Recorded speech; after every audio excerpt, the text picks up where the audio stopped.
Ito pong si Maymay, ito yung taga Marinduque mga kapatid na asawa po ng isang mangingisda at magsasaka.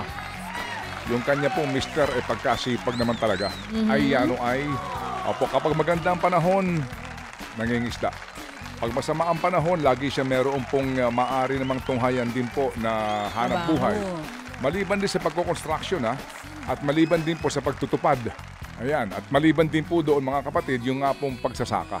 Okay, ngayon, kung nyo maalala, siya po ay ating unang nakaugnayan. Matagal-tagal na ito, baby girl, na ating pong unang nakaugnayan. Ito po ay umabot sa halagang 51,900 pesos. Alright, ito po mga kapatid, yung pong as of November.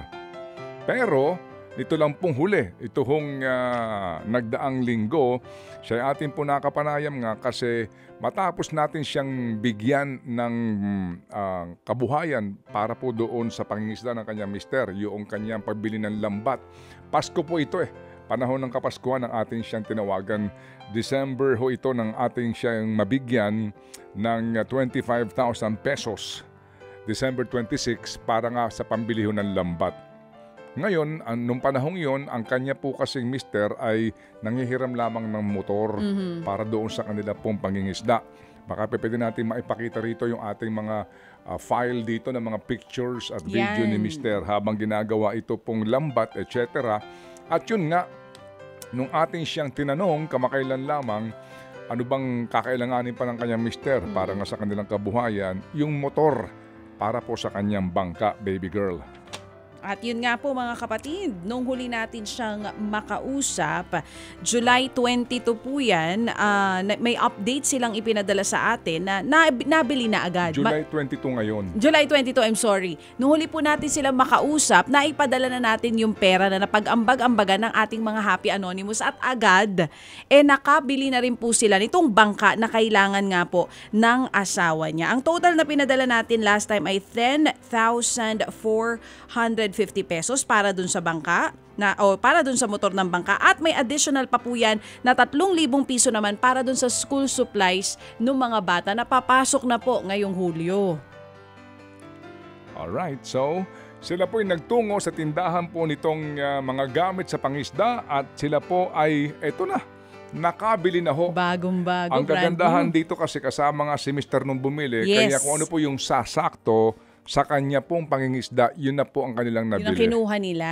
Oo. Ang napamili po ay 9,550 pesos. Para sa mga nakatutok sa atin dito sa TV, kung makikita ninyo, yan po mismo yung makina. Kitang-kita naman natin, brand new. Yan po ang kailangan ni Mister para mas makapagtrabaho ng maayos sa laot.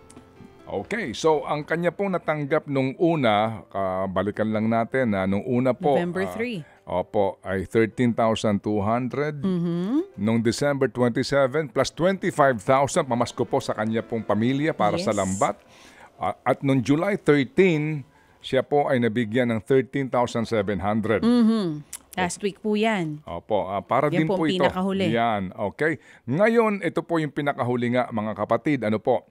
Yung pagbili na nga po ng makina. Hindi muna kami tatawag sa iyo, Maymay, kung nanonood ka ngayon. Si Maymay po kasi, abala din siya dito po sa kanyang pagiging healthcare worker sa kanilang barangay. May visuals ba ito? Mayroon ba itong visuals yung kanyang motor? May audio, Habang siya ay nandoon sa tindahan. Panoorin nga po natin, please. Mayroon ba itong audio? Sa pag-testing? Ito na, binabayaran na. Nagbibilangan na po sila. Nagbabayad na po sila. Ano po, ang makinang bago. Nasa na? Bagong bago yan. Nag-unboxing na po si Kuya. Inilabas na po sa loob ng box yung makina. Alagyan pati ng langis yan. Wala pa raw siya ang langis. Lalagyan ng langis. Yan, bago. Yan, sabi niya, yan, bago. 7 horsepower. Opo. So ito ho yung sakto lamang sa kanya pong bangka. Yan. Okay. Pati po school supplies sa kanyang mga anak ay nabili na rin po. Dahil sabi nga niya, deserving daw yung kanyang mga anak din. Dahil mataas ang grado. Mga honor students. Sige. So, well, kami po ay nagagalak na si Maymay ay tumugon din po sa ating lambing. Patunay po sa lahat ng kanila pong kagagamitan nito pong halaga na pinag-ambag-ambagan po ni Happy Anonymous, ni Happy K, alright, at ni Happy VG. Nag-ambag din po dito at kami po ay tatawag kay Maymay kapag nakabit na yung motor at nagamit na at kami po ay posible, baka po meron pa kung sakasakali man po na maitutulong pa sa tulad niya na pamilya ho na sa gitna ng lahat ng pagsubok, ang galaw pa rin po ay patas. Amen. Oo. Tindi ho ng hinaharap nitong kanyang mister, no? Kapag daw pumapalaot nga, kinakabahan si Maymay kasi baka masiraan nung hinihiram na motor, hindi na ho makauwi. O kaya po naman, alam niyo ho yun, yung paggawa masama ang panahon, lagi pong buwis buhay kumbaga ang uri po ng kanyang paghahanap buhay.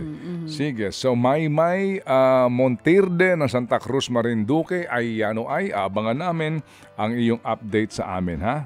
Okay, para natin na maipalabas din yung actual na pakikinabang dito ng iyong pamilya, ng iyong mister. Ted Filon at DJ Chacha ngayon nasa Radyo 5 92.3 News FM Monday to Friday 6 to 10 a.m.